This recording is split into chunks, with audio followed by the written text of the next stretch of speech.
Hi friends, ಹೇಗಿದ್ದೀರಾ? I hope ಎಲ್ಲರೂ ಚೆನ್ನಾಗಿದ್ದೀರಾ ಅಂದ್ಕೊಳ್ತೀನಿ. BLS ಫುಡ್ ಲಾಗ್ಗೆ ಎಲ್ರಿಗೂ ಸ್ವಾಗತ. ಇವತ್ತು ಹಿತ್ಕಿದ ಬೇಳೆ ಸಾರು ಹೇಗೆ ಮಾಡೋದು ಅಂತ ನೋಡ್ಕೊಳ್ಳೋಣ. ಅವರೆಕಾಯಿ ಸೀಸನ್ ಅಲ್ವಾ, ತುಂಬ ಚೆನ್ನಾಗಿರುತ್ತೆ. ಇದನ್ನು ಹೇಗೆ ಮಾಡೋದು ಅಂತ ನೋಡ್ಕೊಳ್ಳೋಣ ಬನ್ನಿ. ಇಲ್ಲಿ 1 ಬೌಲಷ್ಟು ಹಿತ್ಕಿದ ಕಾಳನ್ನು ನಾನು ಈ ರೀತಿ ತೆಗೆದಿಟ್ಕೊಂಡಿದ್ದೀನಿ. ಇದಕ್ಕೆ ಖಾರಕ್ಕೆ ತಕ್ಕಷ್ಟು ಹಸಿಮೆಣಸಿನ್ಕಾಯಿನ ಇಟ್ಟಿದ್ದೀನಿ. ಹಾಗೆ 1 ಇಂಚಷ್ಟು ಶುಂಠಿ, ಒಂದು 8ರಿಂದ 10 ಬೆಳ್ಳುಳ್ಳಿ ಹೆಸಳು, 3 ಲವಂಗ, ಸ್ವಲ್ಪ ಚಕ್ಕೆ, ಕೊತ್ತಂಬರಿ ಸೊಪ್ಪು ಹಾಗೆ ಕಡಲೆಪಪ್ಪನ್ನು ತೊಗೊಂಡಿದ್ದೀನಿ. 1 ಟೀ ಸ್ಪೂನಷ್ಟು ಗಸಗಸೆ, ಅರ್ಧ ಹೋಳಿಗೆ ಸ್ವಲ್ಪ ಕಮ್ಮಿ ಹಸಿ ಕೊಬ್ಬರಿನ ತೊಗೊಂಡಿದ್ದೀನಿ. ಈಗ ಮಾಡೋ ವಿಧಾನ ನೋಡ್ಕೊಳ್ಳೋಣ. ಇಲ್ಲಿ ಗಸಗಸೆನ ಸ್ವಲ್ಪ ಹುರ್ಕೋಬೇಕು, ಹಸಿ ವಾಸನೆ ಹೋಗುತ್ತೆ. ನಾವು ಬೇರೆ ಸಾರುಗಳಿಗೆ ಒಂದೇ ಸಲ ಮಸಾಲೆನ ರುಬ್ಬಿ ಹಾಕ್ತೀವಲ್ಲ, ಇದರಲ್ಲಿ ಮಸಾಲೆನ 3 ಸ್ಟೆಪ್ಸಲ್ಲಿ ಫಾಲೋ ಮಾಡಬೇಕು. ಯಾಕಂದರೆ ಸಾರಿನ ಕ್ರೀಮಿ ಟೆಕ್ಸ್ಚರು ಹಾಗೆ ಫ್ಲೇವರ್ ಅನ್ನೋದು ಸೂಪರಾಗಿರುತ್ತೆ. ಅದಕ್ಕೋಸ್ಕರ ಈ ರೀತಿ ಮಾಡೋದು. ಇದು ಚಟಪಟ ಅಂತ ಸಿಡಿದ್ರೆ ಸಾಕು, ಆಗಿರುತ್ತೆ ಅಂತ ನೋಡಿ. ಇಷ್ಟಾದರೆ ಸಾಕು. ಇದನ್ನು ಮಿಕ್ಸಿ ಜಾರಲ್ಲಿ ಸೇರಿಸ್ಕೊಳ್ತಾ ಇದ್ದೀನಿ. ಕೊಬ್ಬರಿನೂ ಸಹ ಸೇರಿಸ್ತಾ ಇದ್ದೀನಿ.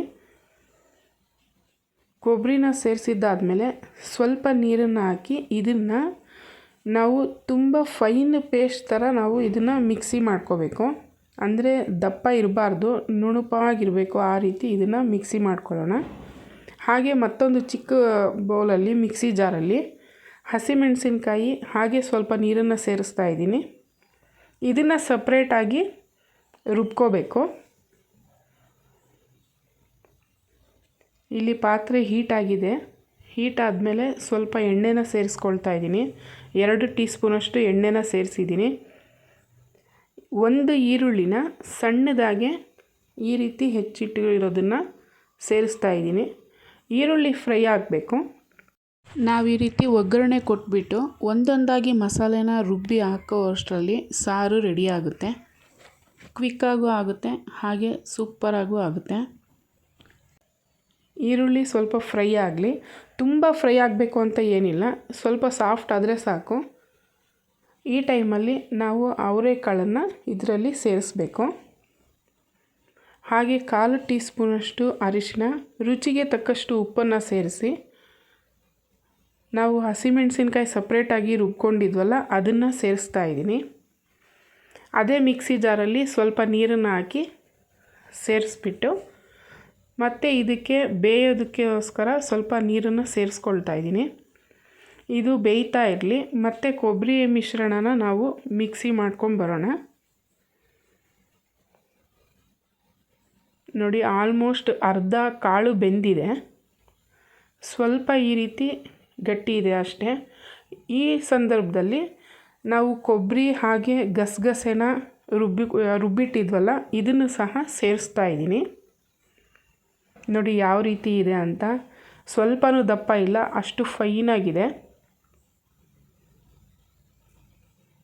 ಇದನ್ನು ಸೇರಿಸಿದ್ದಾದಮೇಲೆ ಮಿಕ್ಸಿ ಜಾರಲ್ಲಿ ಸ್ವಲ್ಪ ನೀರನ್ನು ಹಾಕಿ ಮತ್ತೆ ಇದ್ರ ಜೊತೆ ಸೇರಿಸ್ಕೊಳ್ತಾ ಇದ್ದೀನಿ. ಇದು ಪೂರ್ತಿಯಾಗಿ ಕಾಳು ಸಾಫ್ಟ್ ಆಗಲಿ, ಅಲ್ಲಿವರೆಗೂ ಬೇಯ್ತಾ ಇರಲಿ. ಇದು ಕೊಬ್ಬರಿ ಹಸಿ ವಾಸನೆ ಎಲ್ಲ ಹೋಗುತ್ತೆ. ಇದು ಕುದಿಯೋ ಅಷ್ಟರಲ್ಲಿ ಮತ್ತೆ ನಾವು ಕೊತ್ತಂಬರಿ ಸೊಪ್ಪೆಲ್ಲ ಸಪ್ರೇಟಾಗಿ ಇಟ್ಟಿದ್ವಲ್ಲ, ಇದನ್ನು ಮಿಕ್ಸಿ ಮಾಡ್ಕೊಳ್ಳೋಣ. ನೋಡಿ, ಕಡಲೆಪಪ್ಪು, ಕೊತ್ತಂಬರಿ ಸೊಪ್ಪು ಹಾಗೆ ಚಕ್ಕೆ, ಲವಂಗ, ಶುಂಠಿ, ಬೆಳ್ಳುಳ್ಳಿನ ಸೇರಿಸ್ತಾ ಇದ್ದೀನಿ.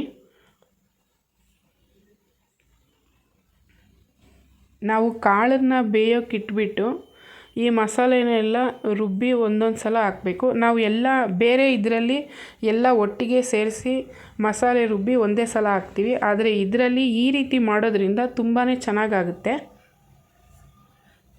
ನೋಡಿ, ಈಗ ಕಾಳು ಪೂರ್ತಿಯಾಗಿ ನಮಗೆ ಬೆಂದಿದೆ, ಸಾಫ್ಟಾಗಿದೆ. ಈಗ ನಾವು ಇದನ್ನು ಕೊತ್ತಂಬರಿ ಸೊಪ್ಪೆಲ್ಲ ಮಿಕ್ಸಿ ಮಾಡಿದ್ವಲ್ಲ, ಅದನ್ನು ಸಹ ಇದರಲ್ಲಿ ಸೇರಿಸ್ಕೊಳ್ತಾ ಇದ್ದೀನಿ. ಪುನಃ ಮತ್ತೆ ಮಿಕ್ಸಿ ಜಾರಲ್ಲಿ ಸ್ವಲ್ಪ ನೀರನ್ನು ಸೇರಿಸಿ ಇದರಲ್ಲಿ ಸೇರಿಸ್ತಾ ಇದ್ದೀನಿ. ನಿಮಗೆ ಯಾವ ರೀತಿ ಗಟ್ಟಿ ಬೇಕೋ ತೆಳು ಬೇಕು ನೋಡಿಬಿಟ್ಟು ನೀರನ್ನು ಸೇರಿಸ್ಕೋಬೋದು. ಈ ಟೈಮಲ್ಲಿ ಒಂದು ಚಿಕ್ಕ ಟೀ ಸ್ಪೂನಷ್ಟು ಧನಿಯಾ ಪುಡಿನ ಸೇರಿಸ್ತಾ ಇದ್ದೀನಿ. ಧನಿಯಾ ಪುಡಿ ಸೇರಿಸೋದ್ರಿಂದ ಇದರ ಫ್ಲೇವರ್ ಅನ್ನೋದು ತುಂಬ ಚೆನ್ನಾಗಿ ಬರುತ್ತೆ, ಅದಕ್ಕೋಸ್ಕರ ಸೇರಿಸೋದು. ನೋಡಿ, ಈ ರೀತಿ ಥಿಕ್ನೆಸ್ ಇದೆ, ತುಂಬ ತೆಳುನೂ ಇಲ್ಲ ತುಂಬ ಗಟ್ಟಿನೂ ಇಲ್ಲ, ಈ ರೀತಿ ಇದೆ. ದೋಸೆಗೆ ಅಂತೂ ಪರ್ಫೆಕ್ಟ್ ಆಗಿರೋವಂಥ ಸಾರು. ನೋಡಿ, ಈ ರೀತಿ ಒಂದು ಕುದಿ ಬಂದರೆ ಸಾಕು. ಈಗ ಗ್ಯಾಸ್ ಫ್ಲೇಮ್ನ ಆಫ್ ಮಾಡೋಣ.